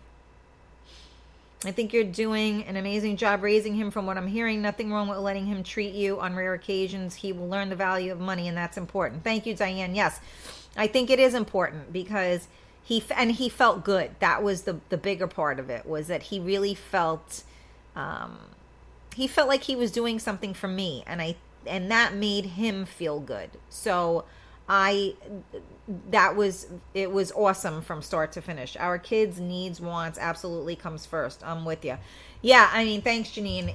It's definitely, it's what's important to you, and it's fine. Like I said, everybody has different. Sometimes you just say to yourself, you know what, screw it, I need to do this. And I don't care how much it is. And I respect that as well. So here's a big doozy for me. What about borrowing or lending money? That is a really hot topic because, again, money is the root of all evil. So I have a situation where I helped somebody and I got certain things for them, and they were, a dear person to me, and I've done it before, and they always reimburse me, immediately. And now I'm in a situation where they didn't reimburse me. So I know it's not because they don't have the money. So what do you do with that? Like, I feel like if you borrowed money from me, then you should be the one that, and it wasn't even borrowing money, it was owe you money, right? If you owe somebody money, that person should not have to come to you to get paid. You should be giving that money to somebody. For instance, my girlfriend bought the sparkler things, for my son for the 4th of July. And I think they were like $14. And I totally forgot to give her the money. And I said to her, oh shit, I saw you again. I forgot to give you the money. But I acknowledged the fact that I owe her the money. I just, like, we started talking and I totally forgot. And then I'm like, damn it. And I remember, I mean, it's also a small amount of money, but it's just a point that if you owe somebody money, you should reach out to them to pay them that. People should not have to go after you to get paid back whatever money they laid out for you. Are you guys with me? Does anybody agree with me? And as far as I'm concerned, that puts a very big strain on a relationship, because if you know that I'm a single parent and I'm telling you that I have a credit card payment due at a certain time and you don't come through, what does that tell you about that person? I don't know how people owe people money. I mean, granted, we've all been in situations, maybe younger, whatever, you know, at bill collectors, it's a little bit different, right? But when you have a personal relationship with someone, I would rather just give somebody the money than have them borrow it because of something like this. Because if you don't come through with it, now you ruined my trust in you. So to me, it's just a blatant disregard, and it sickens me, to be honest with you. And I know that, like I said, money is the root of all evil, right? So if you borrow money, you should, if you could ask to borrow it, then you can remember to pay it back.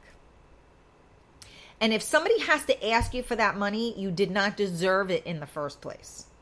So I don't know, like, and again, this is why I started the show off, right? What did I say when I started the show off? Some of you weren't with us. I said, I don't like money. And this is why I don't like it, because it is the root of all evil. Because we all need money to live. And some of us don't have money to throw around. So if somebody helps you out, you do the right thing. And I hate anybody that knows me. No, I really don't. I do not like to say the word no to people. I really don't. And when someone puts you in a situation where now you have to say no, that's really messed up. We're all adults and we should all respect one another. And what's funny is that people, the same people that will give you advice on how someone else is screwing you, are the same people that turn around and then screw you. So it's like, wait a second. I remember this conversation, but we were talking about Mr. X. And now, wow, you're doing the same thing. Holy shit. No wonder you saw that so clearly. Interesting. So I think it's a hard call. I don't know if you should, I think that I don't know. You should never ask. Nobody should ever ask anybody for money. I think if you're in a bad situation and you need to borrow, get a credit card, put it on a credit card, and then figure it out. Because when you borrow money from somebody, if you don't have any intentions of paying them back, then you're just a scumbag. Like, you just don't do that. You know, I mean, especially if you know someone is kind. Don't ever mistake kindness for weakness, because unfortunately now everyone loses after that, because now you say to yourself, I know I'm going to read the comments in a moment, but I'm seeing some things here where people are like, nope, I don't lend out money. So that's messed up, because, you know, if somebody lent me money, I would damn sure pay them back. And a lot of times, you know what I say? Somebody will say to me, oh, don't worry about it. I got it. You give it to me when you have it. No, thank you. because I don't know when I'm going to have it. So I don't want to owe you anything.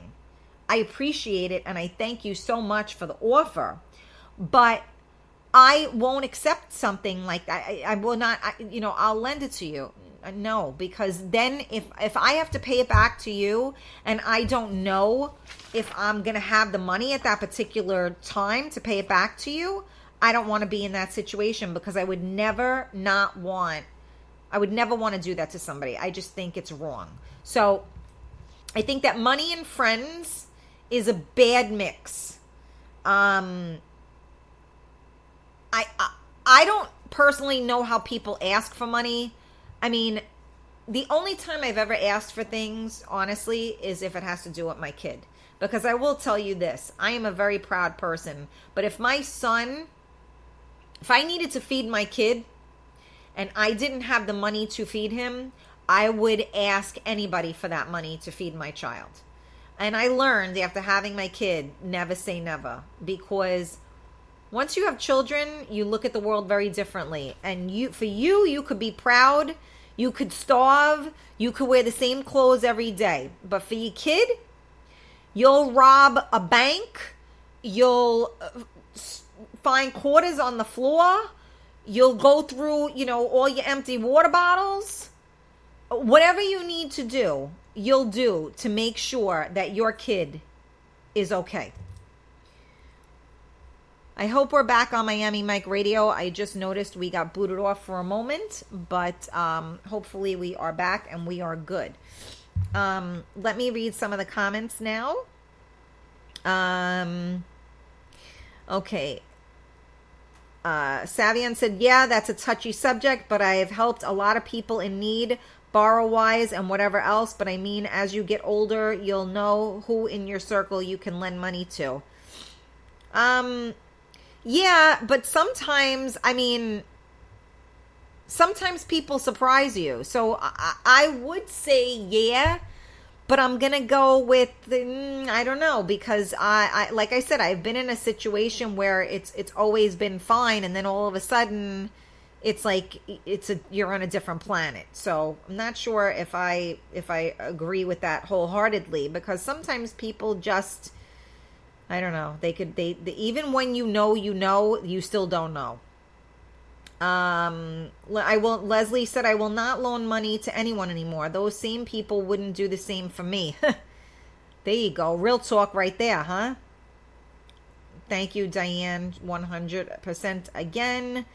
I don't borrow, nor do I lend. If it was really a good friend who is in a bind, I might. Yes, trust is violated. Absolutely. I've lost friends and even relationships over helping them pay rent or bills or borrowing money. I live by the rule Sonny taught C in the Bronx Tale. Never chase after anyone you lent money to. It costs you that much to get that person out of your life. You know what, Ruben? Amen. And I think I did say that. I didn't do the quote, but I did say that, because you know what? The truth of the matter is that you can't. You don't chase money. You don't chase your money. That person knows that they did you wrong.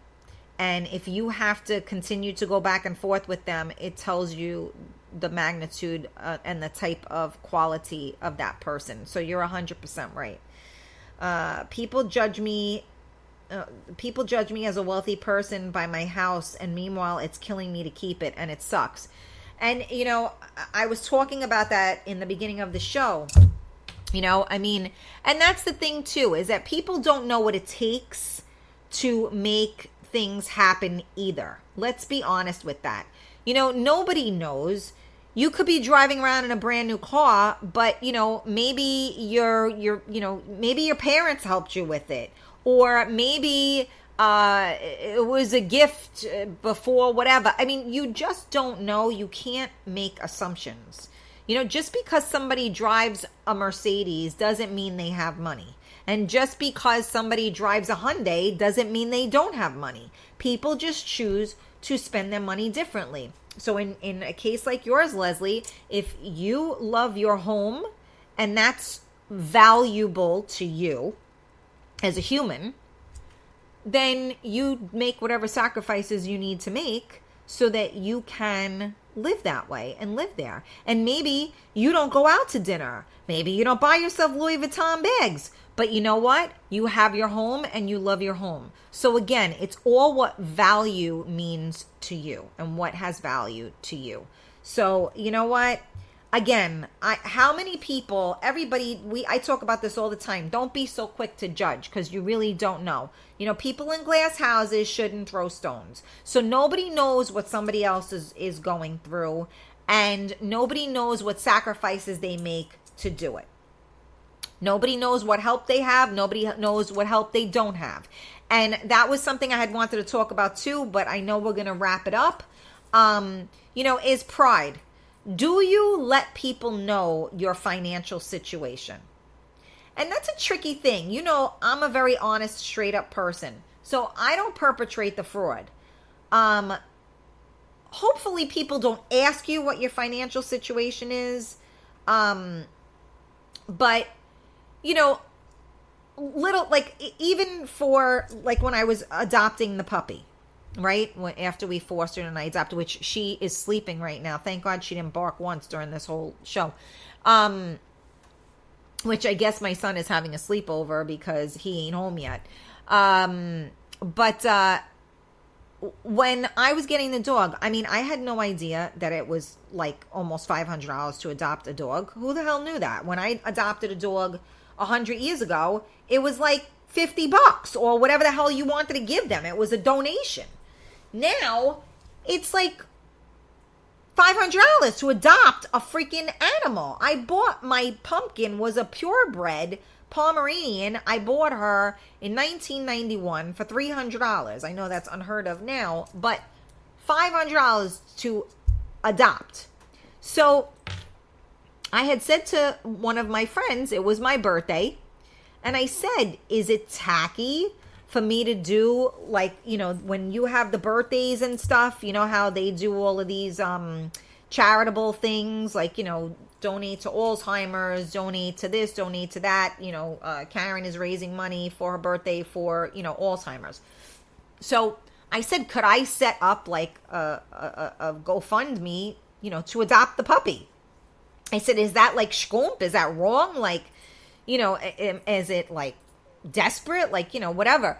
And, you know, my son he wants this freaking dog. And I'm like I say to everything, I'll figure it out. So when I said that to a friend of mine, she's like, I don't think that there's anything wrong with that. You're rescuing this dog. You're saving the dog's life. Like, I don't think there's anything wrong with that. And again, I don't ask for help from people. So when I did this, I didn't do it for me. I did it for my kid because my kid wanted this dog. And I couldn't look in his eyes and tell him that I couldn't give him the dog because I didn't have $500 on hand to pay for it.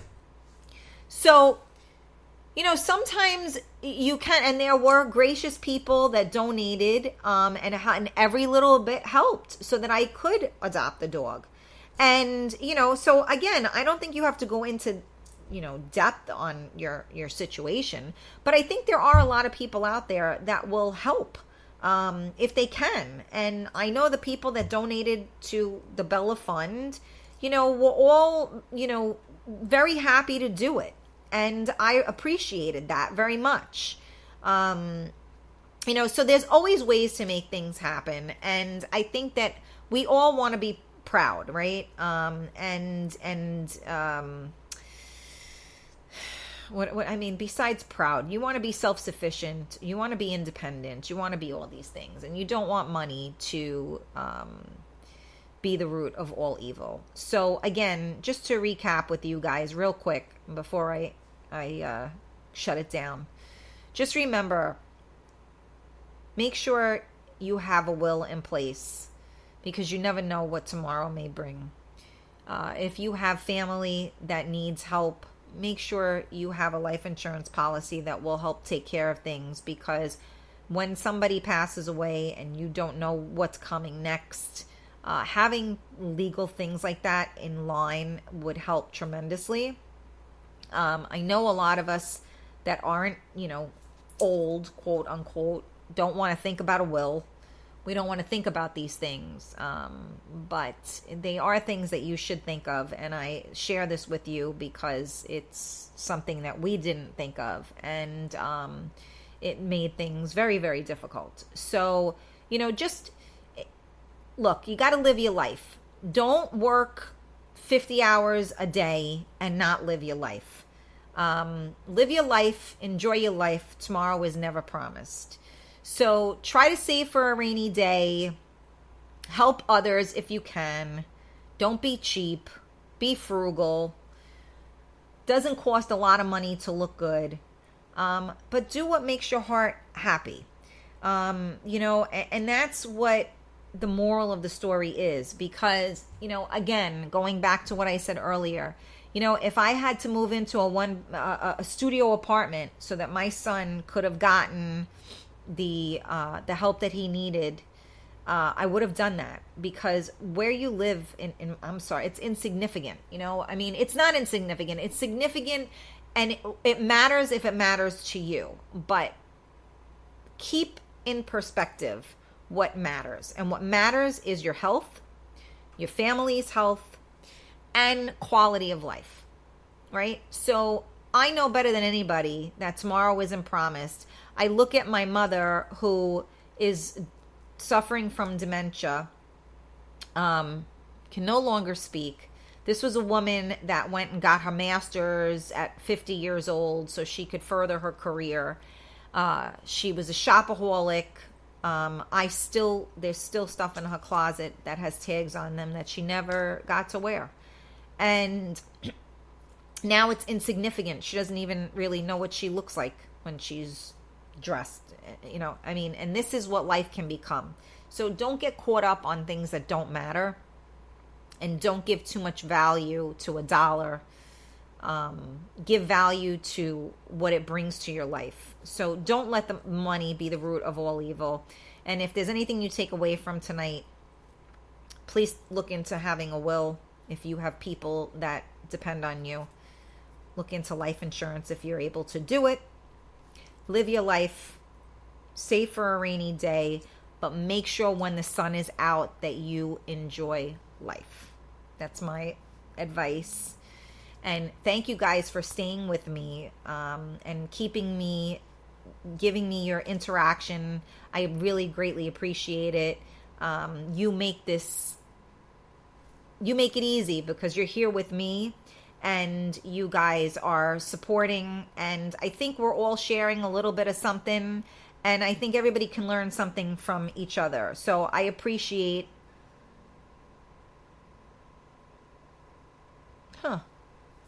What happened here? I got booted off of the Facebook Live. So I am going to sign off on Miami Mike Radio. Keep in mind that we have a lot of live shows on every night, actually. Mondays, we have Luke at 1. Paulie is at 6 p.m. And the first Monday of every month is Rob Mush, Mind Candy Mondays. Tuesday, of course, you have Steve at 1, DJ Simply Nice, and then Real Talk with Karen Stacy at 8 p.m. Wednesdays, we have the Loyal Listener Show with Hamilton Czar and May. That's at 8 p.m. Thursdays, we have Michael Anthony, Traffic Jam at 4 p.m. And then we have Frankie Maggs at 8 p.m. Fridays, we have DJ Simply Nice at 8.